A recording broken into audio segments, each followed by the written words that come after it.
इश्क जुनूनी में देखिए कि गुरु और रूहानी है काफ़ी मज़े में और काफ़ी एंजॉय भी कर रहे हैं क्योंकि एक दूसरे के साथ डांस कर रहे हैं।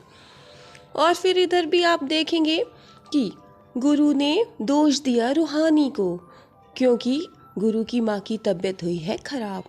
और इधर जैसे ही गुरु की माँ किचन में गिरती हैं तो तुरंत रूहानी और उसकी भाभी भागकर जाकर देखती हैं तो वो ये देखती हैं कि गुरु की माँ ज़मीन में पड़ी हुई हैं और बेहोश हैं।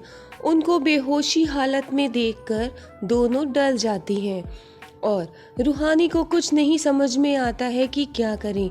तुरंत वो पल्स चेक करती है, कहती है आंटी जी को हार्ट अटैक आया है। व्हील चेयर मंगवा कर के कविता से कहती है इनको बाहर ले चलो। दादी इतने में लिली से डॉक्टर बुलवाती हैं लेकिन रूहानी कहती है कि हमारे पास समय नहीं है, हमें डॉक्टर को हॉस्पिटल में ले जाना पड़ेगा। और आंटी जी को दिखाने के लिए हॉस्पिटल ले जाने के लिए निकलती है तो दादी उसका रास्ता रोकती। दादी कहती है हमारे यहाँ कोई भी घर से बाहर हॉस्पिटल नहीं जाता है। लेकिन रूहानी दादी की बात नहीं मानती है। वो ये कहती है अगर आज मैं रुक गई तो बहुत देर हो जाएगी, आज मैं बहू के नहीं डॉक्टर के नाते से मुझे घर से बाहर जाना ही पड़ेगा। और रूहानी की ये बात दादी को बुरी लगती है। रूहानी दादी की छड़ी हटाकर वहाँ से हॉस्पिटल के लिए निकलती है। दादी को बहुत गुस्सा आ जाता है। और आप देखेंगे कि इतने में कविता आती है। कविता कहती है कि ड्राइवर नहीं है तो रूहानी कहती है कि मैं खुद ड्राइव कर लूँगी, भाभी आप आंटी जी को लेकर के पीछे की सीट पर बैठ जाइए। और फिर आंटी को गाड़ी में बिठालते हैं और रूहानी ड्राइव करके आंटी को ले जाती है। और आप देखेंगे कि इधर गुरु और उसके भाई दोनों कुछ बात कर रहे होते, इतने में रूहानी की कॉल आती है।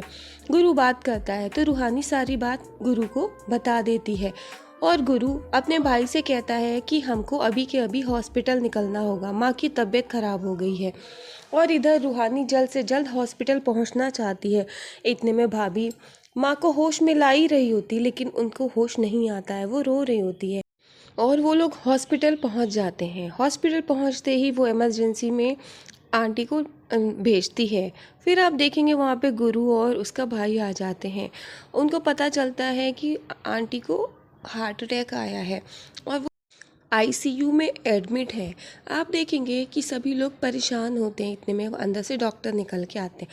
वो कहते हैं घबराने की बात नहीं है, अब आप लोग उनसे मिल सकते हैं। अच्छा हुआ डॉक्टर रूहानी उनको समय पर ले आई। इधर रूहानी आंटी जी को इंजेक्शन लगाने की तैयारी कर रही होती है। इधर आंटी बहुत गुस्से में रूहानी की तरफ देख के मुँह फेर लेती हैं। गुरु आ जाता है और वो कहती है कि अब ये इंजेक्शन दे दूँगी तो उनको नींद आ जाएगी और वो सो जाएंगे, उनको आराम मिलेगा। इंजेक्शन लगाने के लिए आगे करती है हाथ तो उसकी माँ वो इंजेक्शन वाला हाथ झटक देती है और इंजेक्शन गिर जाता है। गुरु ये सब देखता है। गुरु कहता है ये क्या, तो वो कहती हैं दूर हो जाओ मेरी नज़रों से। तो गुरु रूहानी से कहता है कि तुम जाओ। और फिर जब रूहानी चली जाती है तो सिस्टर आंटी जी को इंजेक्शन लगा देती है। और फिर गुरु कहता है कि माँ सब ठीक हो जाएगा। और इसके बाद देखेंगे कि गुरु वापस रूहानी के पास आता है और रूहानी से कहता है कि आखिर ये सब हुआ कैसे। तो रूहानी कहती है कि शायद उन्हें सब कुछ पता तो नहीं चल गया। इधर भाभी भी कहती हैं तो रूहानी कहती है कि या तो भाभी वाली बात, लेकिन हो सकता है रूहानी कहती है कि मेरी और गुरु के सच पता चल गया है, हमारे बीच में आखिर है क्या।